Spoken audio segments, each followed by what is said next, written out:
John Milton, better to reign in hell than serve in heaven. Today, we're getting into a story that has fascinated humanity for centuries, the fall of Lucifer. This is not just a tale of rebellion, it's a turning point that reshaped eternity itself. What really happened? Why did one of the most powerful beings in heaven turn against the Creator? Let's uncover the untold story of Lucifer's fall and the war that changed everything.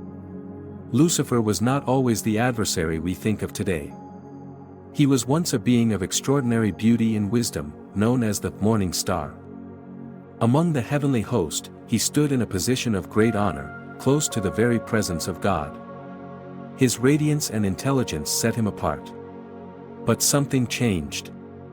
The scriptures and ancient texts suggest that pride was the seed of his downfall.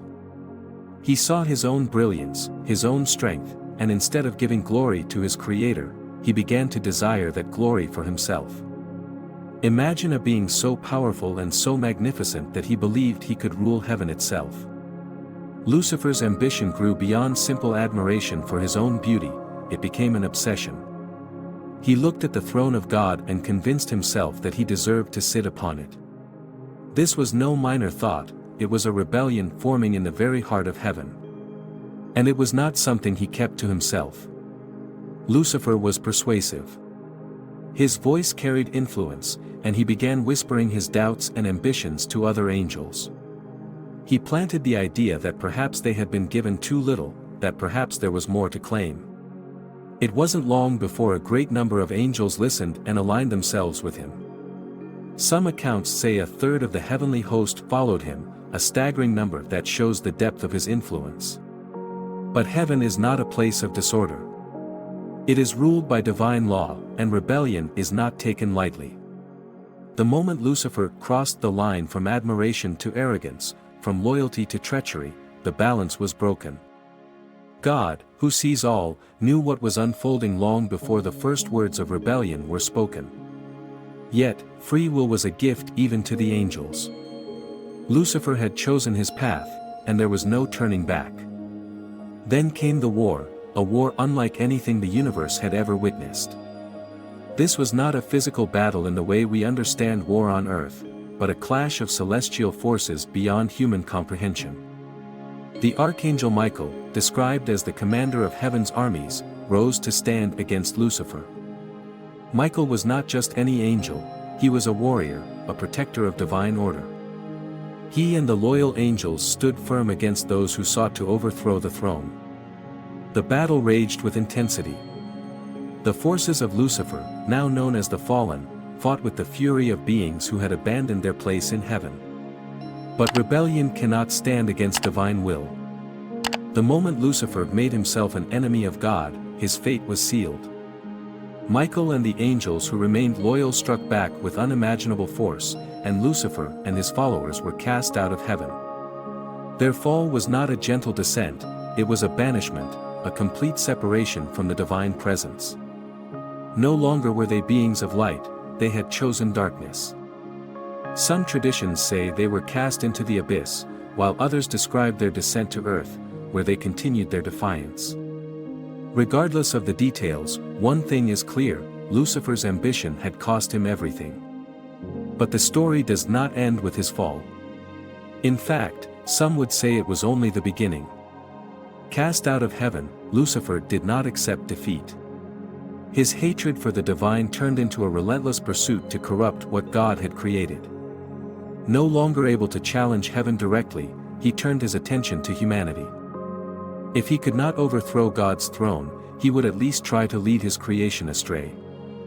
This is why he is often called the adversary, the deceiver. He does not appear in horns and flames as some imagine.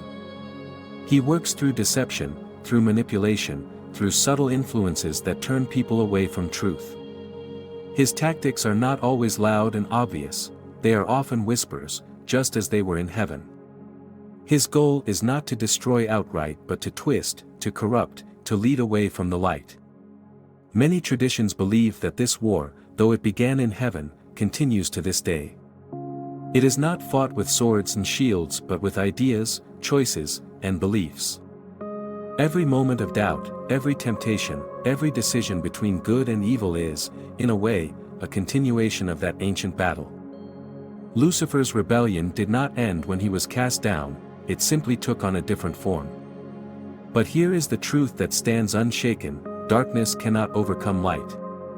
No matter how deep deception runs, no matter how many are led astray, the power of the divine remains unchallenged. The fall of Lucifer serves as a reminder that pride, unchecked, leads to destruction.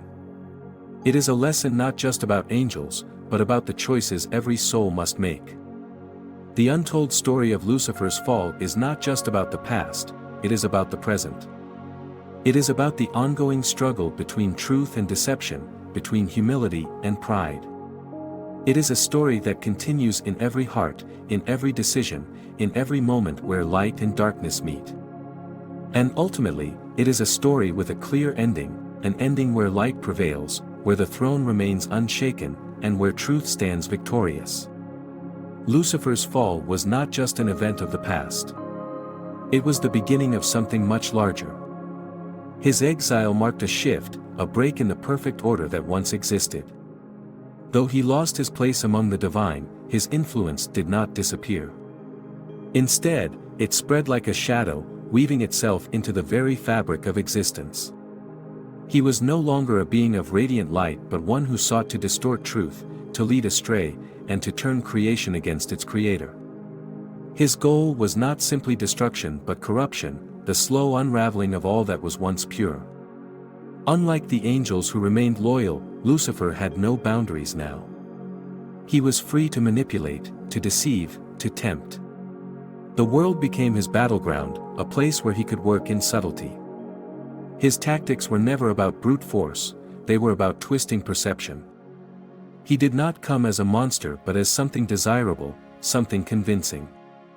His whispers carried just enough truth to be believable, yet enough deceit to pull souls away from what was right. This was his power, not as a warrior, but as a deceiver. Throughout history, cultures and civilizations have spoken of this ongoing struggle. Stories of tempters, of fallen ones, of deceivers who work behind the scenes to manipulate human fate, all stem from this same origin. No matter the name given to him, the essence of his work remains the same. He operates where doubt exists. He feeds on fear, on arrogance, on greed. He does not force, he suggests. He does not command, he influences. And in doing so, he weaves a path that leads many away from truth. Yet, there is one undeniable truth: no deception lasts forever. Lies crumble when exposed to the light. Though Lucifer gained followers, though he built his own kingdom away from the divine, his power was always temporary. The nature of deception is that it must constantly shift, constantly evolve, because truth does not waver. The war that began in heaven was never truly about power, it was about choice. Lucifer made his, and humanity continues to make theirs. Stories like this have been passed down through generations because they hold something deeper than mere myth. They reflect the nature of choice, the consequences of pride, and the reality of unseen battles. What happened in the heavens was not just about one being's fall. It was about the ongoing struggle between deception and truth. And that struggle continues. It exists in decisions, in thoughts, in moments where light and darkness collide. The fall of Lucifer serves as a reminder of how easily even the most powerful can be led astray by their own desires. It is a lesson in arrogance, in temptation, in the cost of turning away from what is right. But it is also a reminder that no matter how strong deception appears, it cannot erase truth. Light does not disappear because shadows grow, it simply waits to be seen again.